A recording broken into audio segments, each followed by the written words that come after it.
Welcome back to another live episode of Spurs in Focus post-game reaction. Game 4, your San Antonio Spurs pulled it out. They have a stranglehold on their series versus the Portland Trailblazers. They're up 3-1 after beating the Blazers in their gym, 114-93.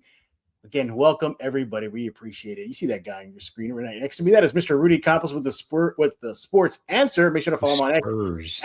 that's actually a good name for Spurs Answer. Wow. Yeah. I'm gonna get copyright. Yeah, let's copyright that ASAP. Yeah. Follow him on X at the Sports Answer. You want to do that right now. I'm your host, Jeff Garcia. Follow me on X at Jeff G Spurs Zone. Substack, yeah, go over there right now. Just Google Spurs. It's Spurs in Focus on Substack.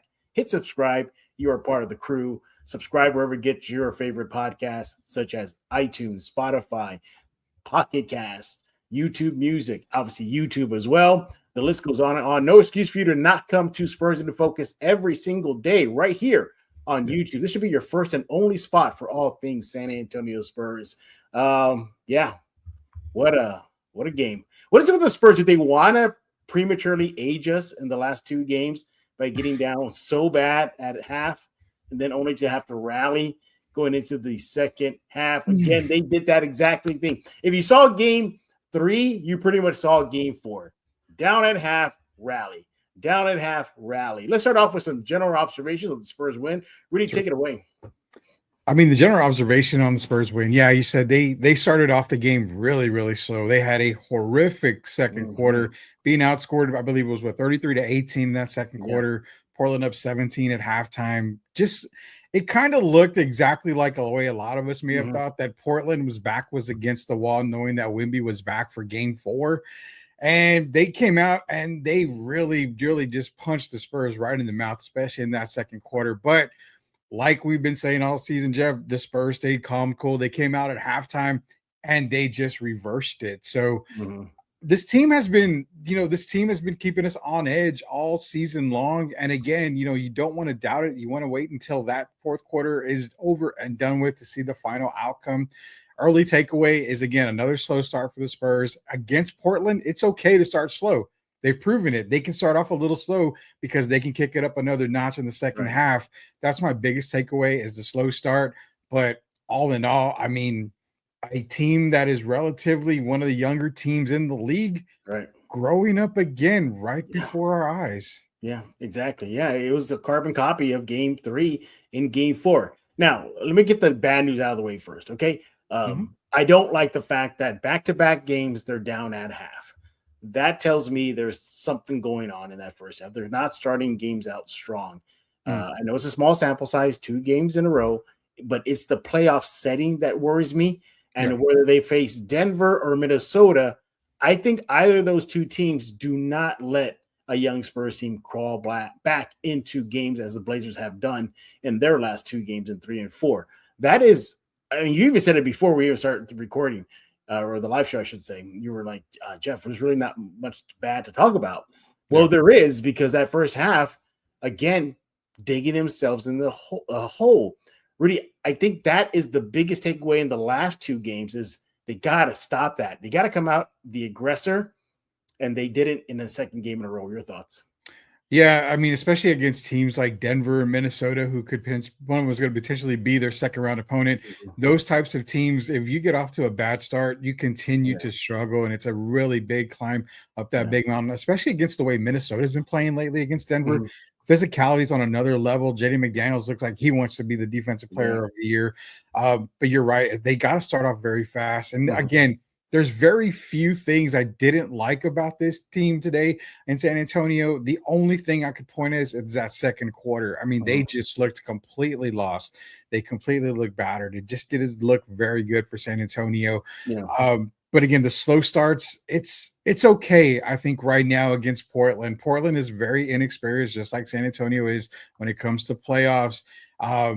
We talked about Scoot Henderson. He scored as many points as you and I did today in game 4. So, yeah, I mean, when he's not going, it's tough for the Blazers to win. All in all, I mean, they got to get off to a fast start. But again, it's just starting out for San Antonio. They're still getting a feel for the playoffs. Only a few of them have been in the playoffs in their career. Darren and maybe Luke Cornett has probably had, even Harrison Barnes, they've had some good playoff experience. I'm okay with the slow start against Portland. I'm not okay with it in rounds 2, conference Yeah, finals, and then the yeah, finals. yeah. That has to clean up. And to his credit, Mr. Johnson did acknowledge that. Mhm, He did say that even though this was a win, after the game, he did say there's still a lot to work on. mhm. And he highlighted, being the aggressor, playing with consistency, playing together. Obviously, the second half changed all that. We'll get to that in a bit, but some of the ugliness in the first half. I mean, you mentioned that second quarter. My goodness, they were outscored 33-18 by Portland in Mhm. the second quarter, led to a 17-point deficit at half, 58-41. The Blazers were out rebounding the Spurs, 28-18 at half. They were out shooting the Spurs 45% to the Spurs 34%. Yeah. Either just getting to the line, 13 trips to the free throw line to the Spurs, 4 trips to the free throw line. That again, that was an ugly half. I'm glad they came out like gangbusters in the second half. We'll get to that in a bit. But Rudy, can you almost forgive them considering this is a young team and they're just kind of they are getting their feet wet in the postseason. No, the forgiving part, I said I understand they can get off to a Yeah. slow start and it's okay against Portland.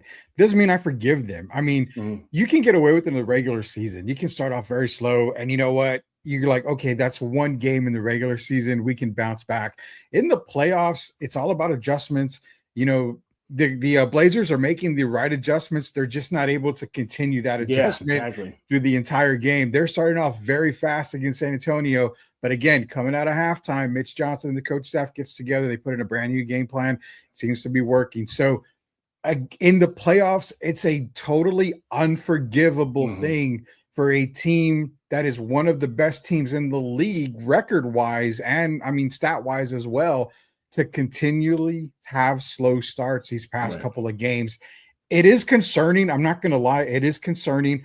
But again, is it forgivable? I'm going to say no, not Okay. not in the playoffs. The playoffs are a Yeah. totally different atmosphere. You do not want to come out slow in each and every game because it will bite you in the butt. Yeah, and it almost did again to the Spurs. Fortunately for the Spurs, they had a tremendous second half. Again, if you saw Mhm. game 3, you pretty much saw game 4. Just is carbon copy.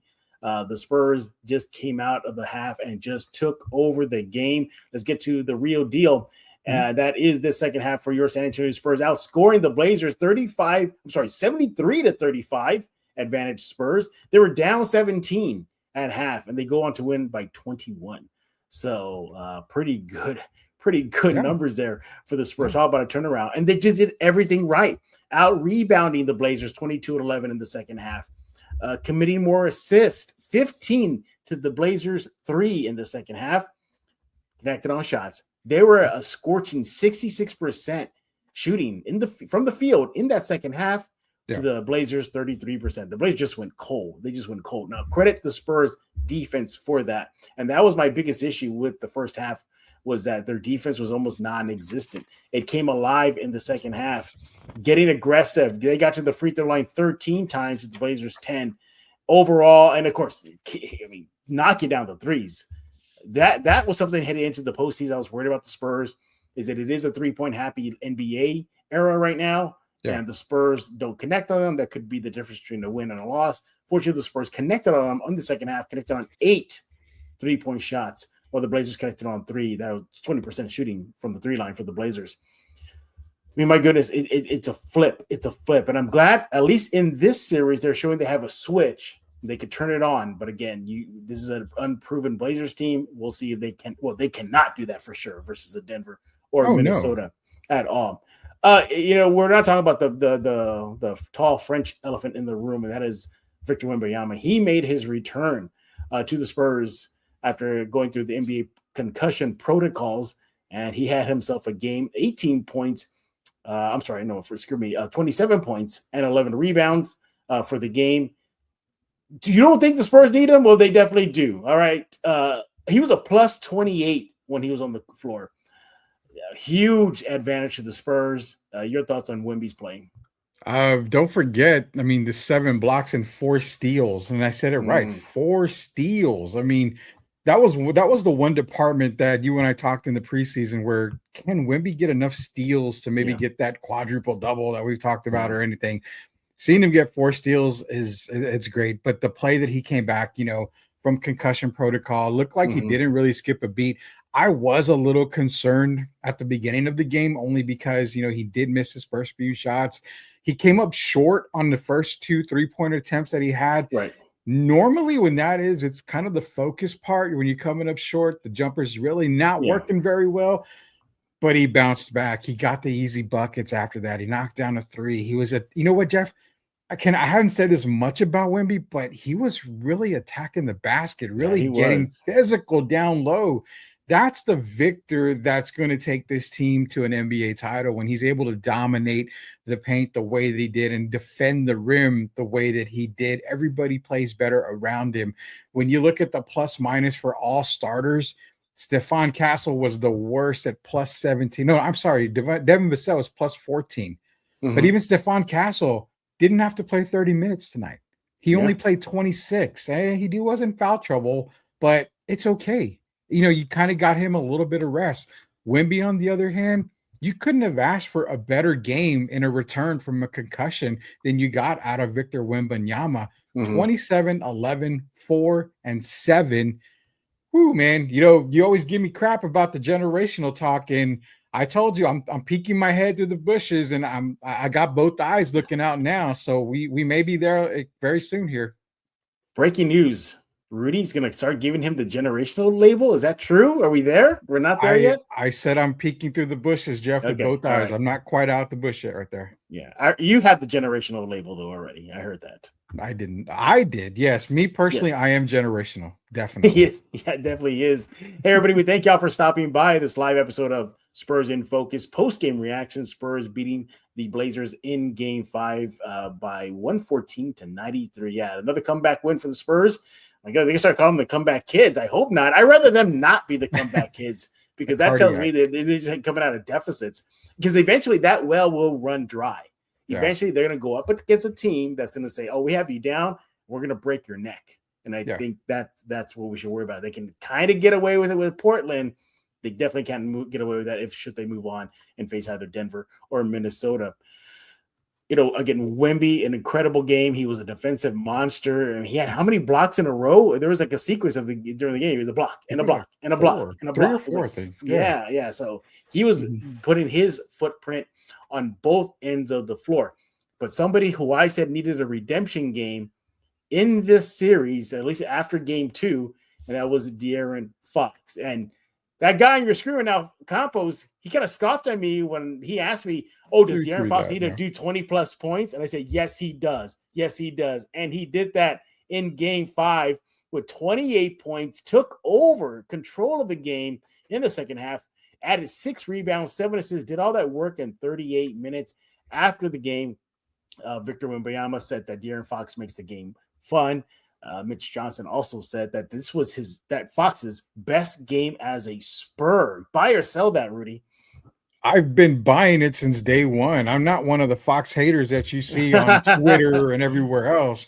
I'm not the podcast guys or the fans that give up on De'Aaron Yeah. Fox every single time he goes and scores 15, 16 points.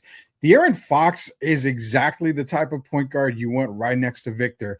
Not just because Victor says it, it's because he definitely is that player. He's Right. Mr. Clutch in the fourth for a reason. So what? He missed a couple of games. He missed a couple of shots, didn't come through. Name me a player that has been clutch the entirety of his career. There are none. They all have mistakes. They all have flaws. I am buying all of De'Aaron Fox. We bought it. Myself and Derek bought it a year before Yes, he y'all was did. traded to Yes, San y'all did. Antonio. Everybody didn't give us credit for it. A year before he was traded to San Antonio, we said he would be a Spur. Derek Mhm. had the insight on that. There's a reason why Victor wants him. There's a reason why Mitch Johnson has him in the fourth quarter. It's because he trusts De'Aaron Fox. De'Aaron Fox is one of the best point guards in the NBA. He knows how to run a team. He can Mhm. score when need. And you know what? He makes the game so much Yes, he easier did. for Yeah. everybody around Everybody. him. So Mhm. again, don't ever jump off the De'Aaron Fox bandwagon. He's worth every dime that he's getting Mhm. paid from San Antonio. Yeah, I mean, he was also doing things outside of scoring. He was being a really good defender in that second half. He shot 65% for the game from the field. Mm-hmm. and connected on 4 of 8 3-point shots. He threw in 1 offensive rebound and 5 defensive rebounds as well. You look at his play in that second half. Let's go pull it up here. 18 points in the second half. 18 points. Mm-hmm. Really rallied the troops. He was a plus 31 for the Spurs in the second half alone. A freaking plus 31, Yeah. Rudy Campos. That's how impactful he was in the second half. He completely dominated the game. And what I liked about it, and as he said after the game, that for him, it was just doing the simple things. He even gave an example. He said, "Oh, I don't have somebody out in the paint. Okay, I'm gonna look for my shot. Oh, I can't find my shot. I'm gonna go kick it out to somebody who has a better shot." Mm-hmm. He just said that's all it was, and I'm glad he did it because the Spurs needed some heroics. Luckily, they got it from the veteran himself. He even talked about his experience and why he didn't want to see this Spurs team lose because they went through it in Sacramento when they were on the ropes as the opposite team when they were down 3-1 and how they had to rally. Yeah. So he said, like, I've been there, done that. So he goes, and what is interesting too, he even said that he felt the air go out of the Moda Center. And he said he felt the fans in Portland, get back down on their seats. And that he said the shots for the Blazers looked tighter because while the Spurs shots looked a lot freer and looser. So he definitely saw a tale of two halves from that Blazers team. Definitely a great game from Fox. And I don't know, he might pop up later on this show when it comes to a little bit of awards we have here at Spurs in Focus. By the way, everybody, we're not going to be having a long post-game show. We're going to try to keep it about 45 minutes-ish. Yeah. It's Sunday. We have to get ready for work, everybody. We're old men. You mean you're not a millionaire? Everybody says you're a millionaire. I don't know why. I don't know. I mean, I don't know. I only have – no, I don't. I mean, it's not like lightsabers are real. I mean, I gotta afford a lightsaber once in a while, but no, I'm kidding. But Rudy, we're ignoring the fans that are popping in right now on a Sunday evening. What are they talking about? So we got CB in here. He's saying, KJ had a few moments where he looked like himself, referencing Keldon Johnson again, a guy that you've been bringing up a lot lately. Yeah. Says, why has he's 6th man of the year? He hasn't looked the same. I remember our last live show. I said it's maybe because of matchups, and today he kind of attacked the basket a little bit more. If you didn't really notice it or take notice, Keldon was there in the fourth quarter during this massive Spurs run too that they had in the fourth. So he's getting the love by Mitch Johnson. He's getting the playing time. He scored 9 points. But again, it's just the presence of Keldon Johnson to get down, get downhill, get to the basket. He made a big difference today. I'm glad other people are noticing. Do you still worry about KJ? No, I'm not worried. I think if he could just give you that, then we're good. Because I think you're right. I think it does come down to matchups. And maybe the Blazers just present something to him. He can't be as effective as he saw during the regular season. But again, he did chip in his way, being aggressive, scoring those points when they needed. And he was key defensive. He had some key defensive stops for the Spurs as well in that second half. All in all, it was just great. It felt like the Spurs have been doing rope-a-dope on the Blazers in the last 2 games. They just leaning on that rope. Go ahead. Get it out of your system. And then they come back and just pop them in the mouth in the second half. Look, whatever it takes, it works. But again, that's the only worry I have from this series so far is they cannot sustain these deficits and keep on getting themselves in a hole moving forward. Any other comments? Yeah, we got a few here. JC the T, man. Shout out to JC the T. Says, bring it home, get some rest, let Minnesota and Denver fight, win that. Bring on Boston. He says, Boston's going to be a whiles away. I don't even know if Boston gets through Philadelphia as quickly as most people think. So he's got that comment. JG is in here. Says, Jeff, Fox gave us what we wanted. He stepped up and looked elite. Mitch said this might be his best game as a Spur. You did mention that. Great compliment here from Spurs. Super R Bar at Super R Bar 30 says, Jeff, this team like Bam Bam from the Flintstones. They don't know how strong they are, and neither do we. Incredible. Again, we got the poll, as you can see up on the screen there. If you want to vote on the poll, you just got to put a 1 or a 2 in the chat, and we'll take your vote. Last comment here from JC before we move on. Fox with 27 sneaky points. Another one of those DL scores. Cross-check on cards, got those Jambalaya PSA 10s, and he's talking about cards that he's got for De'Aaron Fox. But everybody seems to be back on the De'Aaron Fox bandwagon. Honestly, I sold all your seats for those of y'all that jumped out to true De'Aaron Fox How fans. much did you So, hike up the prices now? They want to come back in. I was steady at $150 per seat. Ooh, steep. People were saying I need to give you at least 50 because I'm not buying it. I did not. I held on, and Yeah. now the price just doubled after this game.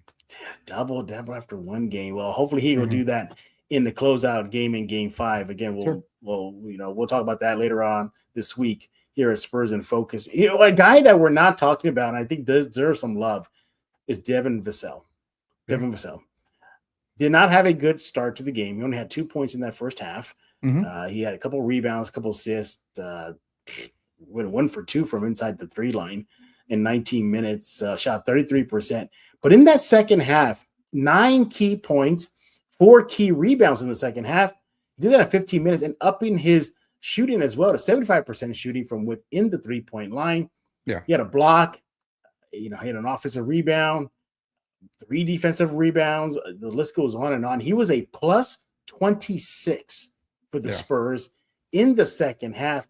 After the game, Mitch Johnson gave him some love, telling everybody that, hey, Vassell didn't have like those big time. Wow, look at the numbers jumping off the box score sheet here. I mean, Devin did all that but what Devin did in the second half was helpful in their comeback. He also mentioned that he now turns to Devin Vassell as a stabilizing force for the Spurs whenever they need that stabilizing force on the court. So technically he is a veteran. He's a veteran in the NBA. That's what veterans do. Talk about Devin Vassell. Yeah, Devin, I think there was a spot there where he scored a couple of baskets in a row for San Antonio. He's starting to get a little more comfortable, and that's something that's going to be scary for the rest of the league. If he gets a little more comfortable, similar to the way he started the season for San Antonio, if we get that kind of Devin Vassell, good God, you're adding a 5th scorer on this team that can be the main guy on one of those any given nights, especially against a team like maybe Minnesota or someone down the line. Devin, what we've always said about Devin is that we expected him to be the next two-way player, the next two-way guy. And he's not quite there just yet, but he doesn't have to be. Devin's one of those guys where he's going to come in, he's going to knock down a couple of those shots. And you know what? If needed, Jeff, to take over a game, Devin Vassell has shown in the regular season he can take over a game. He can be that guy to knock down consistently, a 3-point shot, to get to the basket, to make that little jumper from the elbow. Devin is going to be a very big focal point moving down the road in the playoffs here. But again, I like what I see because he's not forcing his shots. He's not making something happen. Everything's just kind of falling in his lap. Yeah. And again, all these guys are growing right before our eyes. And it's getting to be, they're honking on Military Street, and it's not even 10 o'clock yet in the evening. I can hear them right now. Really, I live in downtown San Antonio. I am not kidding. I can literally hear them out my window here in downtown San Antonio. So the party is on in SA. Hey, real quick about Devin Vassell, though. In the second half, he goes 4 for 6 from the field. Just an efficient shooting. He had a 1 3-pointer. He had 1 at the rim.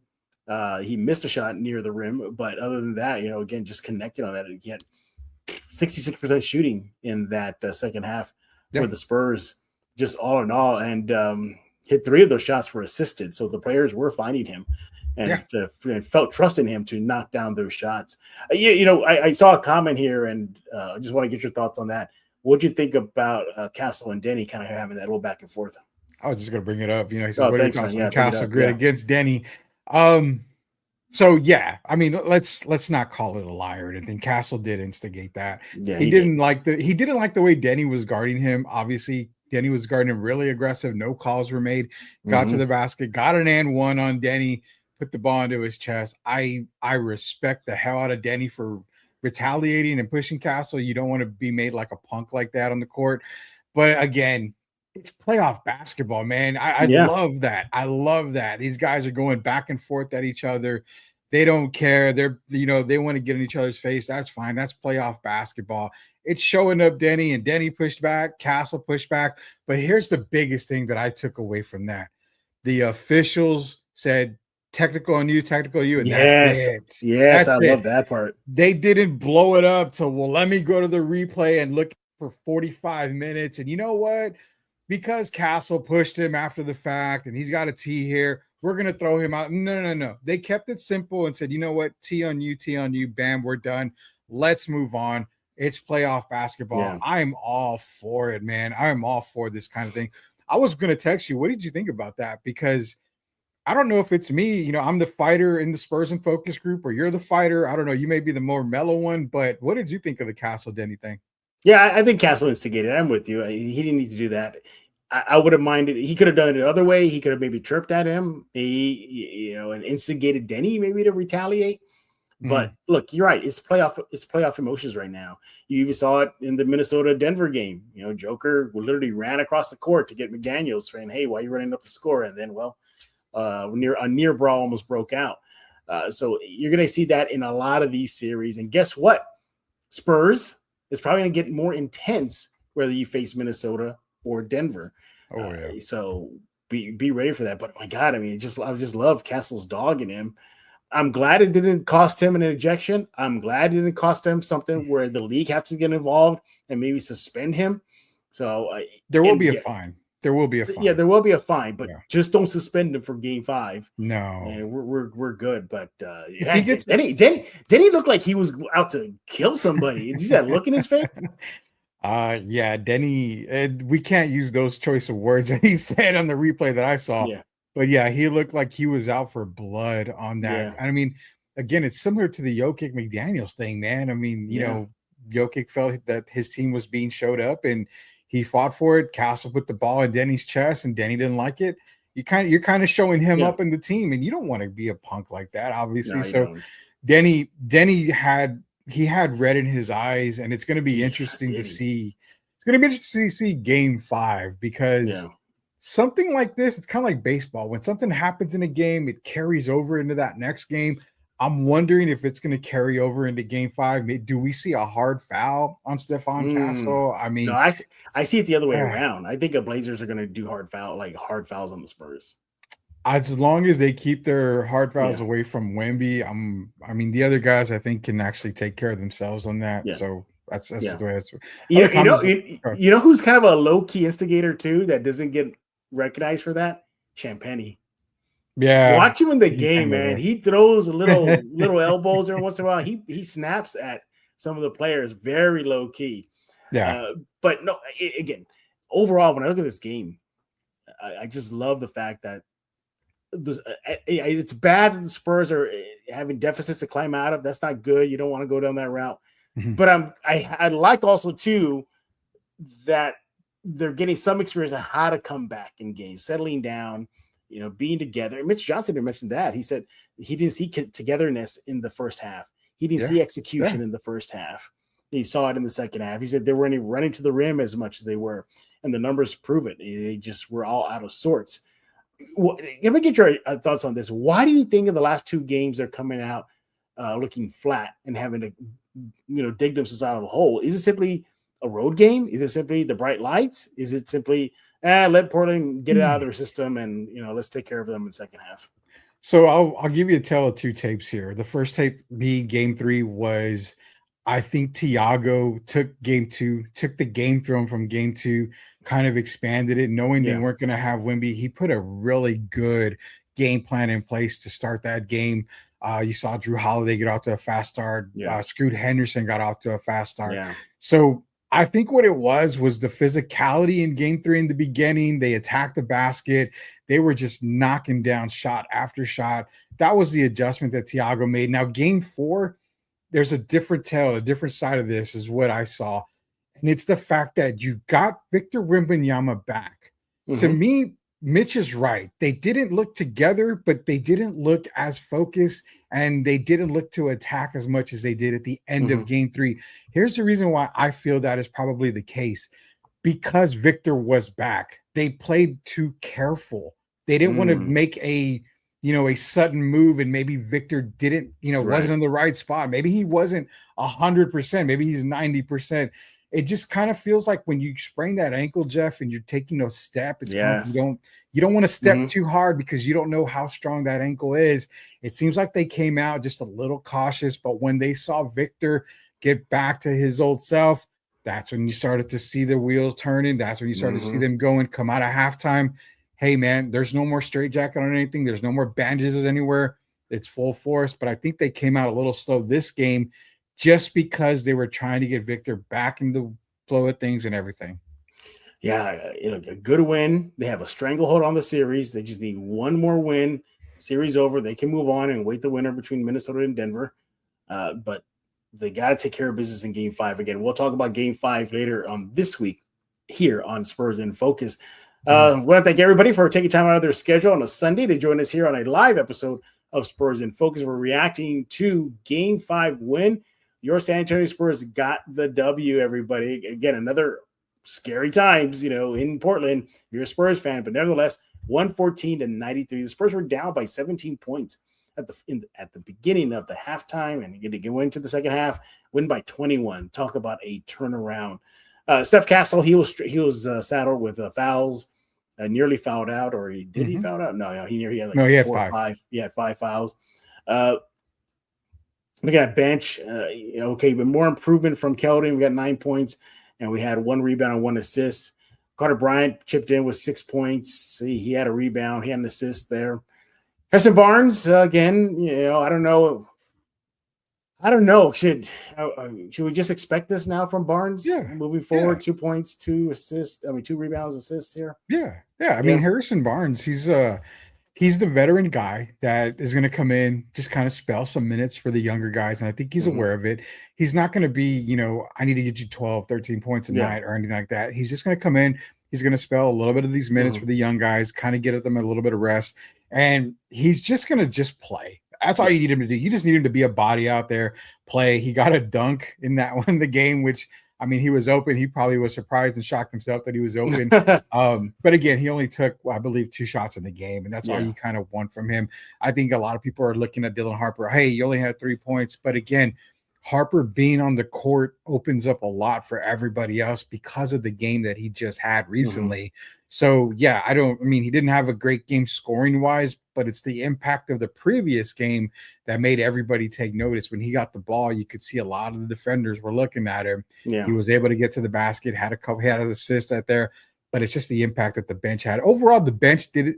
Put it this way, the bench outside of Dylan Harper in that game, really a couple of games, we haven't seen the bench that the Spurs have had all season. Yeah. That's something I want to get from you on real quick here. Before we do, Jeff, I want to give a shout out to Sith, Elias. He's a great follower of us here. I want to give him a shout out. He's been he's you and I's our younger generation guy, keeping everybody on next calm. He's got to keep everybody calm. But I want to get your opinion on the bench side of things. Yeah. Is that concerning for you that we're not seeing production off the bench? Because remember I told you it's concerning to me if the starters are having to play 33, 34 plus minutes a game. That's kind of bad in the playoffs. But again, are we really worried about the bench here? Yeah, it's funny you mentioned that because I look at today's bench production and it was okay. Maybe Cornette didn't have a Cornette game, but he gave you 7 rebounds. He gave you a bucket. We mentioned Carter's contribution, Keldon's contributions. So it was okay, but you needed a little bit more. If you could just have Harper and Keldon going, just even at near or at their season averages, the Spurs team is just deadly. But again, they need to figure this out because, look, at this point, we all know the Blazers are cooked. There's no way the Blazers are going to beat the Spurs 3 straight games for some incredible series comeback. It ain't going to happen. So you're going to already start penciling in either Minnesota or Denver to come to San Antonio soon. Either way, against those teams, it's all hands on deck. Denver is a deep team. I know Minnesota's had some injuries, 2 massive ones. DiVincenzo's out for the season. Ant is a couple of weeks at this point. So you don't know what you're going to get. But nevertheless, if they show Minnesota how deep they are, Denver found out recently. So, you got to have that bench production moving forward. Again, you can get away with that from an inexperienced Portland team. You can't do that versus experienced team, either Minnesota or Denver. By the way, even like a team like Minnesota, Rudy, we forget that this is a team that's been to the conference finals how many years in a row? Back-to-back years. Yeah. Back-to-back years, deep playoff runs. They have experience, despite the fact the record may not regular season record may not reflect that. That's a team that's been there and done that. Hey, quick shout out to San Antonio Toros Josh Mayer, he's in the house right now. He's voting. Yeah. Look at that. Yep. Yeah, for those of you who don't know, the San Antonio community, San Antonio City, they do have a new football team. The San Antonio Tours. I say new loosely because it's been in existence in the 60s. Kind of was laid to rest and then it's revived thanks to Josh Mayer. For those who don't know, I am their official team writer. So as soon as the season comes up, I'll be with Josh. I already warned Josh and the team. I'll probably get tired. They'll probably get tired of me. Rudy, can I talk to you? Can I get a quote? Can I go here? Can I talk to you here? But the QB, he's already told me because I'm good, Jeff. I'm good. Just you can talk to me anyway. So they've been warned, Rudy. They have been warned. I'm glad you're into the football world now because we cover a lot of NFL. Yeah. We talk to some NFL guys too. So look at baby Jeff coming up here. We can maybe move you up to the NFL shows that we do. Yeah, now, Jeff, getting up there. Little strides. I'm doing you. Semi-pro, so those are my baby steps right there. There we go. But yeah, shout out Josh Mayer. And again, if you want to get your tickets to the SA Toros, just Google SA Toros, and then there it is, San Antonio Toros. You can even become an owner. You can become an owner of the team. I'm not kidding. You can be an owner of the team. Wow. Go look to the website right there. So if I become an owner, do I get to make owner decisions? Can I cut players? Can I trade players? You might want to talk to Josh about that. I don't know how much do I have to put in there in order for me to start making. That's definitely a conversation you need to have with Josh. So we appreciate the love, Josh. Thank you for stopping by here at Spurs in Focus Live. We're getting close up to it. We're gonna get to some of your comments in a bit, but it's that time of every show. We're looking at 3 areas. What was the turning point of the game? What's the standout stat? And who's the player of the night? So let's go into that. Rudy, what do you want to start off with? You pick. Put me on the spot. You pick. Okay. Let's do standout stats.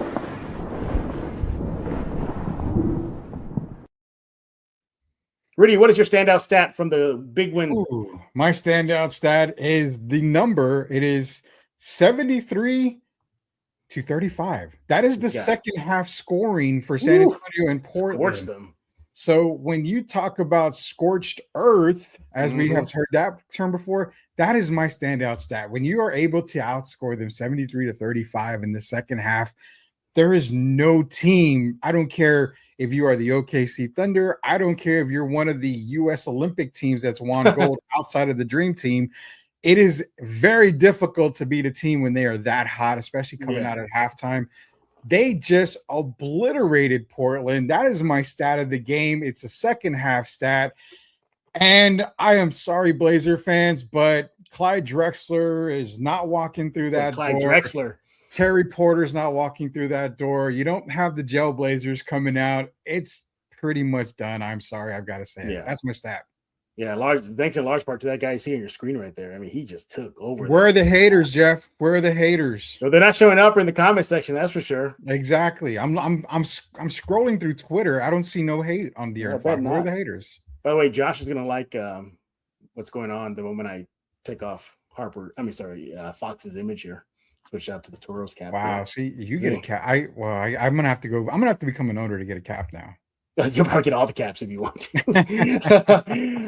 For me, the turning point of the game was once again the Spurs had a massive run in the second half. They were a plus 19 between. Well, first of all, the score was 58-41 in the third period with actually from the start of the period. And then the Spurs go on a plus 19 run to about the 4-minute point of the third period. And then they had the lead already 64-62. Now, in that run, Vassell scored 9 points. Again, shout out to Vassell. He went 4 for 4 from the field in that run. Perfect shooting. He hadn't even added 4 rebounds. He was key to the Spurs run that took over the game and ultimately led to the win. In that run, Castle, 3 points and 3 assists doing his part. The Spurs were just red hot for the start of the third to almost to the end. They connected on 4-7 3-point shots in that run, while the Blazers were held to 2 of 15 shooting. They did not make a single three during the Spurs run. That is my stat, the standout stat here at the Spurs in Focus. All right, let's see if we can trip up Rudy here. Let's see. I'm going to go with this one.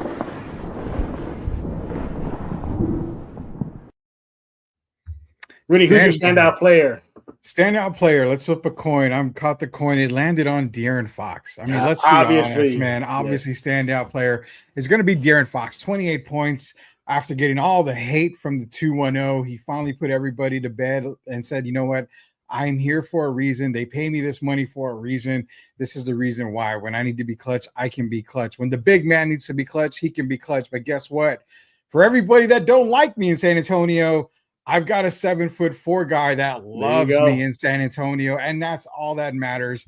De'Aaron Fox, 28 points, 6 rebounds, 7 assists, 1 steal, and dare I say, 2 blocks? I mean, not Hey, 2 shots. I'm talking 2 blocks for De'Aaron Fox. Overall, he filled the stat sheet just like it was Christmas, and he had the stocking stuffer on the mantle getting ready for Santa Claus. De'Aaron Fox is my standout player of the game.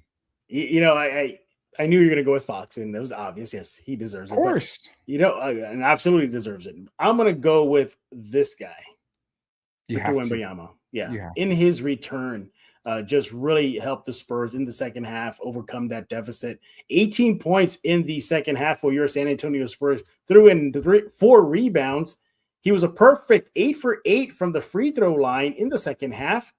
And he was also perfect from the field, going 5 for 5 in the second half. He was a plus 31 in the second half for the San Antonio Spurs. By the way, interesting too. He got into foul trouble. I thought that was going to doom him in the second half. He had 3 fouls, but he played through it. And he gave you 3 steals and 1 offensive rebound, 4 second chance points. What stands out to me is just the defensive impact he made in the second half. Yes, scoring is important, but the defensive impact he made. I mean, we mentioned that earlier in the show. Yeah. That sequence where he had like back to back blocks. They're just going nuts right there. 5 blocks in the second half alone. He was a big reason, one of the big reasons why the Spurs got the W. I am going with Victor Wembanyama as my standout player. All right, let's go with the last one here, and that is the turning point.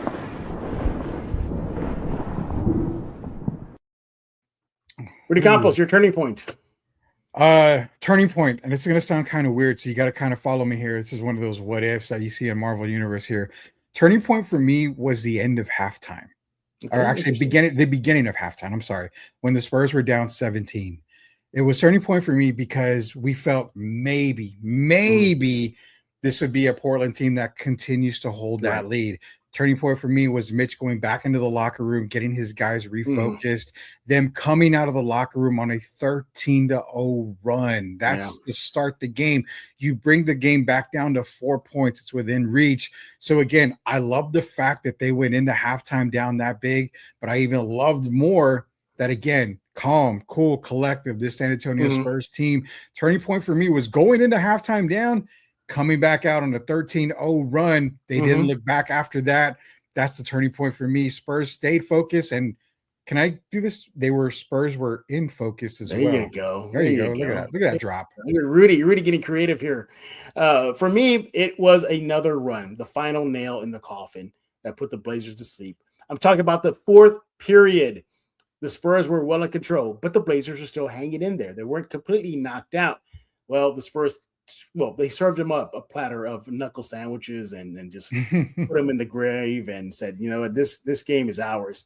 4th period, they went on a plus 16 run in the 4th quarter from about the 9-minute point till about the 4-minute point of the 4th period.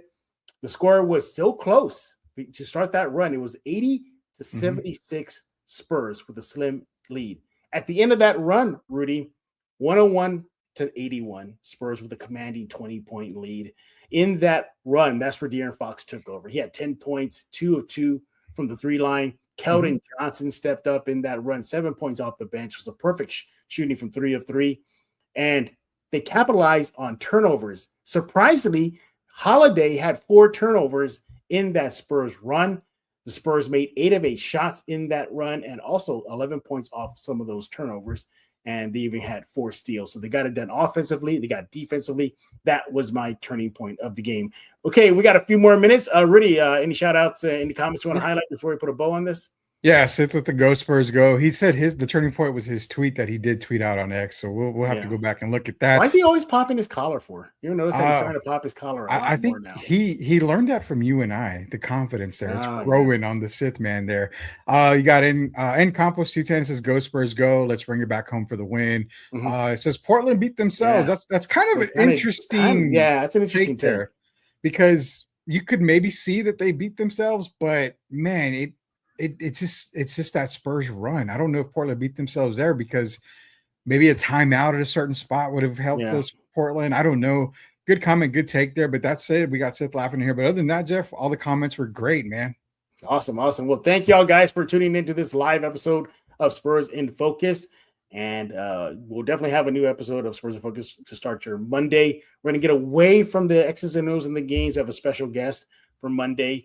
We'll definitely get back on track on Tuesday as we'll go into Game 5. Hopefully, it will be a closeout game. Rudy, you want to give your quick prediction? That's it. Blazers cooked. We're done. Start going to Cancun. Yeah. Make What is plans? Yeah, I mean it's Spurs in 5. I don't think Yeah. the Blazers are done. They can go ahead and go to what like Charles Barkley says, go to that dirty water down in Galveston, and they can kind of Dirty go. water. They can go on summer vacation down there. So yeah, Yeah. it's Spurs in 5. I don't have them Yeah. losing again. Hey, it makes us look smart if we call it in the U in 5. So we'll be like, see, listen to us. We called it in 5. So it happened. You and I and a lot of our guys that are involved in our network, we call a lot of stuff a long time ago. So I would just say I'm not going to toot my own horn, but Spurs in Focus, everything that we do here, we're pretty good at our jobs. We know what we're Just a talking little about. bit. Just a little bit. You talk about popping collars. Look what just Rudy's doing right now. He's just popping this collar right now, left and right. I have every right to. Yeah, exactly. Again, they were the ones that called Fox to San Antonio years ago before it even happened. They go back on the tapes. Yeah. Like there's receipts, as the kids say. There are receipts. Mm-hmm. Rudy, thank you for taking time to join us here on a Sunday to talk about the Spurs' massive win. Have a stranglehold on the series versus Portland. Looks like that series might be coming to an end this Tuesday. Spurs are up 3-1 after beating the Blazers 114-93. De'Aaron Fox with 28 points. Victor Wembanyama with 27.